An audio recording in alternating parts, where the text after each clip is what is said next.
Manusia kalau udah benar-benar cinta dengan manusia lainnya kan memang pasti pengen selamanya dengan yang dicintai, betul ya. Nah tapi kan di dunia nggak bisa selamanya. Akan ketemu, sama-sama naksir pun, sama-sama tertarik pun, kata Allah nggak ada jodohnya, sebelum ijab kabul mati itu bisa aja. Pertama kali tanda dia dewasa, akil balik, mimpi basah, itu dipanggil, disuruh bangun, mandi wajib, dibawa ke majelis ilmunya, disuruh pilih, nak pilih wanita mana yang kamu suka, bapak nikahin hari ini juga. Kamu nanya, Ustaz jawab. Dipersembahkan oleh CDA, ikan olahan bermutu.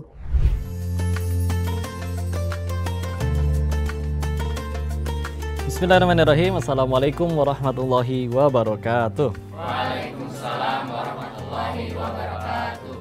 Alhamdulillah kita masih lanjut nih ngaji di bulan Ramadan. Mudah-mudahan Allah terima seluruh amal ibadah kita dan jangan dikotorin dengan sesuatu yang Allah nggak suka. Ya. Saya mau tanya Ustaz. Kamu nanya, Ustaz jawab dong. Perkenalkan, nama saya Niko. Saya mau bertanya, apa sih hukumnya berpacaran di bulan Ramadan, Ustaz? Maksud saya di sini berpacaran bukan yang berdua-duaan dan tetap menjaga batasan. Apakah itu akan mengurangi pahala puasa dan ibadah kita? Terima kasih, Ustaz. Alhamdulillah. Apa hukumnya pacaran di bulan Ramadan? Di bulan apapun nggak boleh ya. Nggak cuma di Ramadan doang baru nggak boleh. Terus dibilang tapi pacarannya nggak begini dan begitu. Sama aja. Kalian terutama yang akhwat ya, hati-hati.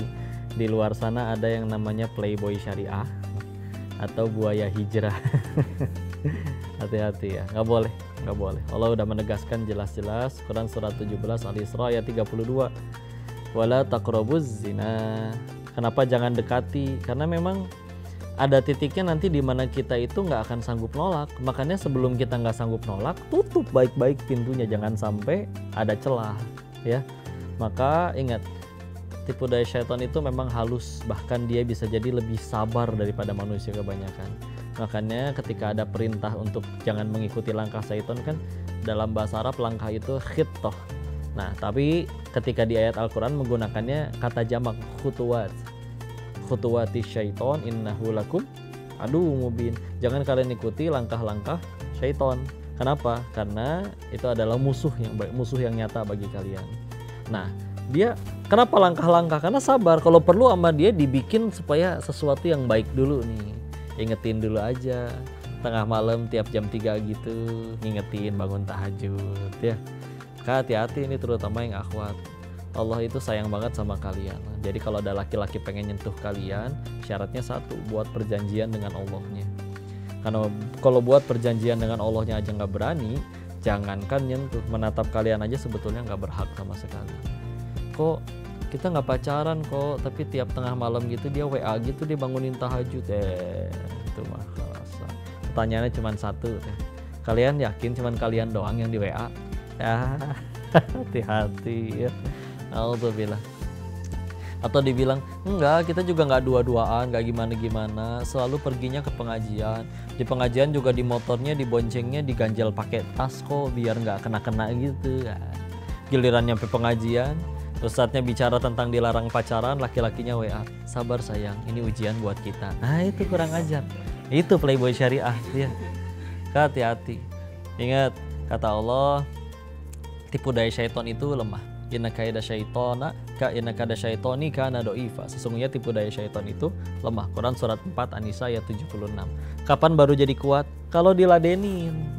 Makanya jangan diladenin. Jadi kalau disana diladenin, di WA, udah tahajud belum? Dibalas lagi sama akhwatnya. Iya nih bang, aku juga lagi ruku. Nah itu repot ya. Jadi diladenin. Kalau dari awal udah dari dia assalamualaikum ukhti, udah langsung ditutup, udah langsung di blok, udah nggak ada akses.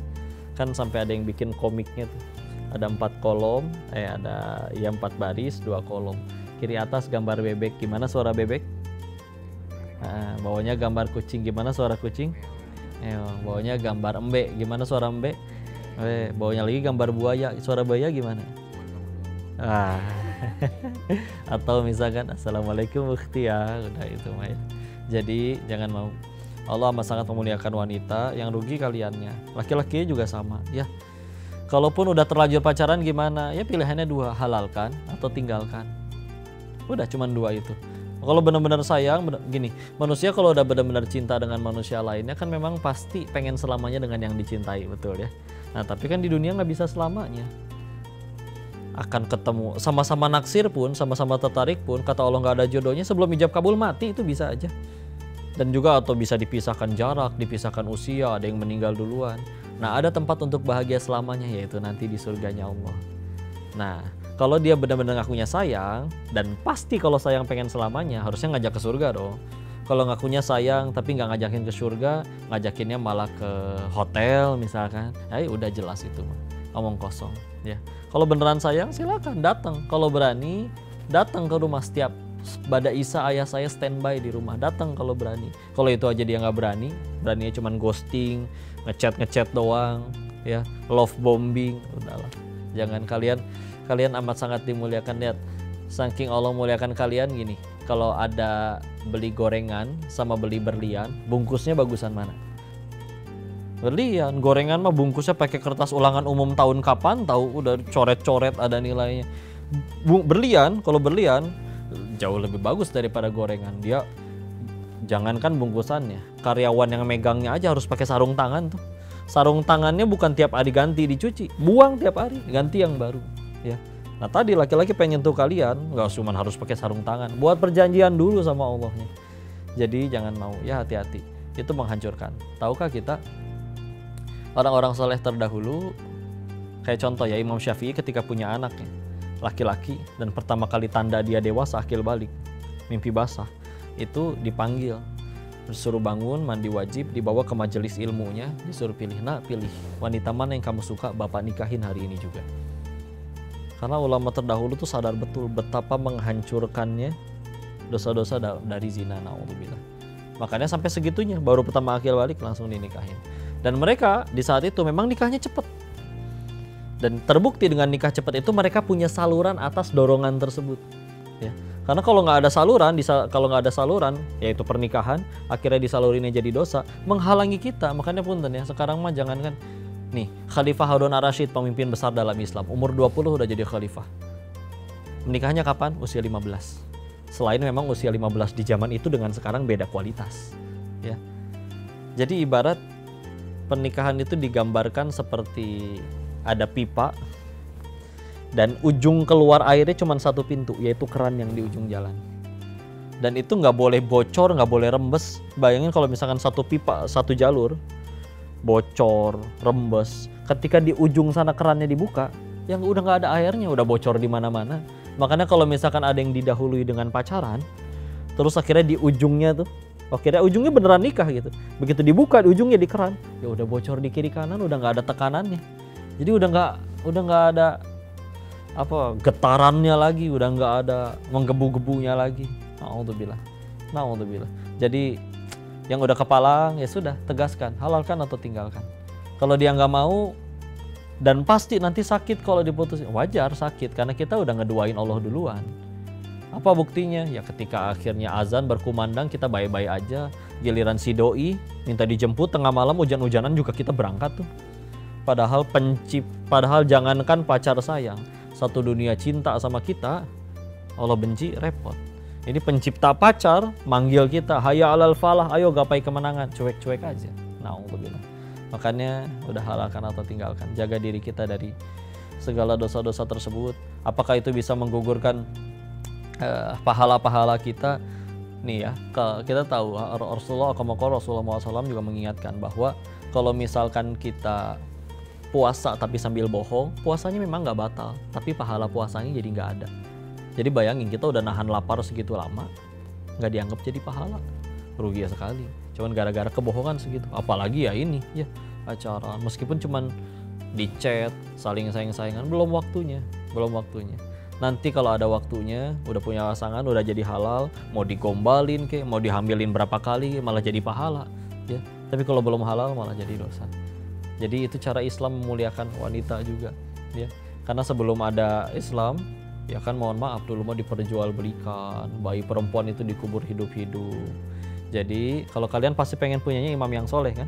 Yang soleh nggak akan berani menodai makhluk yang amat sangat dimuliakan oleh Allah, yaitu para wanita. Yang laki-laki juga begitu. Kalau pengen dapat seorang ibu yang baik bagi anak-anaknya, pasti dia milihnya pengen yang benar-benar taat sama Allah, taat sama agamanya. Jadi udah jangan ya. Alhamdulillah, tutup semua pintu itu. Kita sekarang sama-sama doa ya. A'udzubillahi minasyaitonirrajim. Bismillahirrahmanirrahim. Allahumma shalli ala sayyidina wa habibina wa syafiina wa maulana Muhammad. Wassallim radhiyallahu tabaraktahu ta'ala an kulli sahabati rasulillahi ajma'in. Bismillahirrahmanirrahim. Hamdan syakirin, hamdan na'imin. Hamdan yuwafi ni'amahu wa yukafi'u mazidah. Ya Rabbana lakal hamdu kama yanbaghi li jalali wajhikal karim wa 'azimi sultanik. Allahumma shalli ala sayyidina Muhammad wa ala ali sayyidina Muhammad. Ya Allah, selamatkan kami dari dosa-dosa ya Allah. Kami tahu yang paling berbahaya bagi diri kami hanya dosa kami sendiri ya Allah.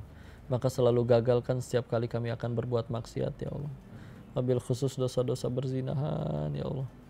Jaga kami ya Allah, lindungi kami. Selalu gagalkan setiap kali kami akan bermaksiat ya Allah. Ini hamba-Mu yang lemah ya Allah, tapi kami yakin kami punya Tuhan yang maha kuat. Maka lindungi kami ya Allah. Jauhkan kami dari hal-hal yang membuat kami lalai. Dekatkan kami dengan lingkungan, guru, circle, pasangan, sahabat yang membuat kami tambah diridhoi oleh-Mu ya Allah. Ya Allah, ini hamba-Mu yang lemah dan mengakui kekurangannya ya Allah. Maka atas nama kebesaran-Mu lindungi kami ya Allah. Izinkan kami bisa beribadah di bulan suci ini menjadi ibadah yang Engkau terima ya Allah, tanpa terkotori, ternodai atau terhapuskan dari dosa-dosa kami sendiri ya Allah. Yang padahal kami tahu ganjarannya amat sangat mengerikan bagi kami dan kami takut atas ganjaran dosa-dosa kami ya Allah. Tapi jika tidak memohon kepada Engkau, kepada siapa lagi kami bisa memohon pertolongan ya Allah. Maka ya Allah, terimalah amal soleh kami, terimalah doa-doa kami, dan izinkan kami bisa menyelesaikan Ramadan sebagai hamba-hamba yang Kau terima amal solihnya. Rabbana atina fid dunya hasanah wa fil akhirati hasanah wa qina adzaban nar. Subhana rabbika rabbil izzati amma yasifun. Wassalamun alal mursalin walhamdulillahi rabbil alamin. Semangat ya, jangan ada yang pacaran. Semoga bermanfaat. Barakallahu fikum. Assalamualaikum warahmatullahi wabarakatuh.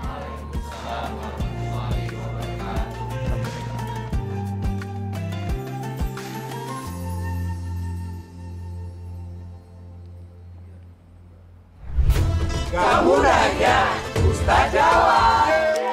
Dipersembahkan oleh CDA, ikan olahan bermutu. Halo, jumpa lagi di Kreasi Resep CDA. Bersama saya Chef Muto, kali ini saya akan membuat kebab crab stick ala CDA. Kita akan tumis bawang bombay dan kita masukkan margarin dulu ya. Resep ini makin spesial karena kita menggunakan CDA crab stick 250 gram. Terbuat dari ikan olahan bermutu, diproses secara higienis, menggunakan teknologi modern dan sudah tersertifikasi halal. CDA crab stick dapat dikreasikan ke berbagai menu lainnya. Kita buat kebabnya, selada dulu di dalamnya, timun, kasih tomat, bawang bombay, kasih mayones, saus tomat, saus sambal. Kita masukkan crab sticknya di dalam. Kemudian kita gulung. Nah, setelah itu kita akan grill di sini. Ini sudah matang. Kita potong dua ya. Sajikan di piring saji. Nah, sudah jadi deh kebab crab stick ala CDA. Bersama CDA, semua masakan jadi tambah enak. Selamat mencoba. Wow!